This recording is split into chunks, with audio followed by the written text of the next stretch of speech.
पैसे घेऊन बाहेरच्या जिल्ह्यातील संस्थांना कामं दिली। ममता विदर्भ संस्थेचा आदिती तटकर यांच्यावर गंभीर आरोप आहे। ज्या संस्थांनी 3.5 लाख रुपये दिले त्यांनाच कामं दिली। ममता विदर्भ एनजीओ असोसिएशनच्या सचिवांचा गंभीर आरोप आहे।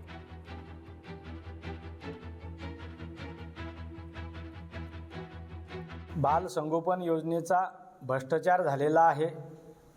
मंत्री आदितीताई तटकरे यांनी मोठ्या प्रमाणात भ्रष्टाचार केलेला आहे। क्रांतिज्योती बाल संगोपन योजना राबविण्यासाठी सेवाभावी संस्थेकडून प्रस्ताव मागविण्यात आले होते।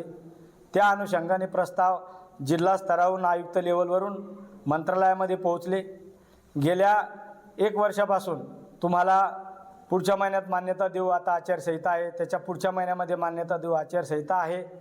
स्थानिक आमदार, खासदार, मंत्री, पालकमंत्री यांच्या पत्रांना सुद्धा वाव न देता फक्त त्यांनी पैशाचाच भाव दिला आहे आणि ज्यांनी त्यांना 3.5 लाख रुपये दिलेले आहे अशा संस्थांना त्यांनी मान्यता दिलेली आहे।